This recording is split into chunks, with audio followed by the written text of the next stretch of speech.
அஸ்ஸலாமு அலைக்கும். இன்றைக்கி ரெஸ்டாரண்ட் டைப்பில் வெஜ் சாண்ட்விட்சு எப்படி டேஸ்டியாக யம்மியாக செய்யலாம், குழந்தைங்களுக்கு பிடிச்ச மாதிரின்னு பார்க்கலாம்.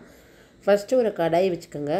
அதில் கொஞ்சம் பட்டர் போட்டுக்கோங்க. பட்டர் போட்டோன்னையுமே நம்ம கட் பண்ணி வச்சுருக்கிற பெரிய வெங்காயம், பச்சை மிளகா, அப்புறம் லைட்டாக உப்பு போட்டு அதை நல்லா வதக்கி விட்டுக்கோங்க.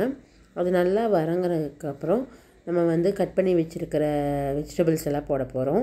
வெஜிடபிள்ஸ் பார்த்திங்கன்னா இதுதான் போடணும் அப்படின்லாம் கிடையாது. உங்கள் குழந்தைங்களுக்கு எது பிடிக்குமோ அது போட்டுக்கலாம். எங்கள் பாப்பாங்களுக்கெல்லாம் பார்த்திங்கன்னா கேரட்டு, முட்டைக்கோஸு, அதுக்கப்புறம் கொடை மிளகா இதெல்லாம் ரொம்ப பிடிக்கும். ஸோ அதை நான் போட்டுக்கிட்டேன். அதை போட்டதுக்கப்புறம் அதில் இருக்கிற பட்டர்லேயே நம்ம வேக வைக்கிறோம். தண்ணி எதுவுமே ஊற்றக்கூடாது. மிக்ஸ் பண்ணி விட்டுட்டு மீடியம் ஃப்ளேமில் மட்டும் வச்சுக்கணும். ஸ்பீடாக வச்சிங்கன்னா வெஜிடபிள்ஸ்லாம் வேஸ்ட்டாக போயிடும். மீடியம் ஃப்ளேமில் வச்சு நல்லா கிளறி விட்டே இருக்கணும். அப்புறம் பார்த்திங்களா இந்த ஸ்டேஜுக்கு வந்துடும். அதாவது வெந்த ஸ்டேஜ், அதாவது ஒரு 50% வந்ததுக்கப்புறம் நம்ம கொஞ்சம் மிளகாத்தூள், கொஞ்சம் சில்லி ஃப்ளேக்ஸு, கொஞ்சமாக சில்லி சாஸு, இதெல்லாம் பார்த்திங்கன்னா உங்கள் குழந்தைங்களுக்கு எவ்வளோ காரம் வேணுமோ அந்தளவுக்கு, கொஞ்சம் டொமேட்டோ சாஸு, கொஞ்சம் சோயா சாஸு, அதே போட்டு நல்லா மிக்ஸ் பண்ணிக்கலாம். மிக்ஸ் பண்ணி ஒரு பக்கம் பார்த்திங்கன்னா நம்ம ஸ்வீட் கார்னை வேக வச்சுருக்கோம்.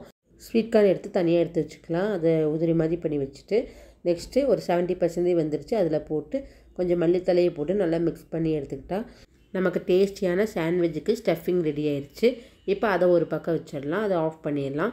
நெக்ஸ்ட்டு பார்த்திங்கன்னா நான் ப்ரெட் எடுத்திருக்கேன். நீங்கள் சாண்ட்விச் ப்ரெட்டுன்னு கேட்டு வாங்கிட்டிங்கன்னா நல்லா பெருசாகவே இருக்கும். அந்த ப்ரெட்டில் கொஞ்சம் மயனஸு, கொஞ்சம் டொமேட்டோ சாஸு, அது நமக்கு டேஸ்ட்டுக்கு ஒவ்வொருத்தவங்களுக்கு மயனஸ் பிடிக்காதுன்னா மைனஸ் போட வேண்டாம். டொமேட்டோ சாஸ் பிடிக்காதவங்களுக்கு டொமேட்டோ சாஸ் போட வேண்டாம். அதை ரெண்டும் மிக்ஸ் பண்ணிவிட்டு நம்ம கொஞ்சமாக ரெடி பண்ணி வச்சுருக்க ஸ்டஃபிங்கையும் போட்டு ரெண்டு பக்கமும் போட்டு இடையில சீஸ் வச்சிங்கன்னா அதுக்கு ரெடி ஆகிடும். நம்ம சாண்ட்விட்சுக்கு ரெடி பண்ணிடலாம். இப்போ இப்படி வச்சு நம்ம அரேஞ்ச் பண்ணிவிட்டு இப்போ சாண்ட்விச் செய்யறதுக்கு நம்ம ஃபஸ்ட்டு ஒரு தோசை தவா வச்சுட்டு அதில் கொஞ்சம் பட்டர் தடவிக்கலாம். பட்டர் தடவிட்டு நம்ம ரெடி பண்ணி வச்சுருக்கிற சாண்ட்விட்சை போட்டு திருப்பி எடுக்கணும். இது நம்ம சாண்ட்விச் மேக்கர் இல்லாமல் தோசை தவாவில் செய்யறதுனால நம்ம என்ன பண்ணணும்னா மேலே ஒரு வெயிட் வைக்கணும். ஒரு வெயிட் மாதிரி ஏதாவது வைக்கணும். நான் குக்கர் வச்சுட்டேன். ஏன்னா குக்கர் வச்சா ஃபுல்லாக எல்லா பக்கமும் வெயிட் ஆகிடும். ஒரு மீடியம் ஃப்ளேமில் வச்சு கொஞ்ச நேரம் கழிஞ்சு எடுத்து மறுபடியும் பட்டர் தடவி மறுபடியும் திருப்பி போடணும். திருப்பி போட்டால் நமக்கு டேஸ்டியான சூப்பரான வெஜ் சாண்ட்விச் ரெடி ஆகிடுச்சு. கண்டிப்பாக நீங்களும் இதை ட்ரை பண்ணி பாருங்கள். அது செம டேஸ்ட்டாக இருந்துச்சு.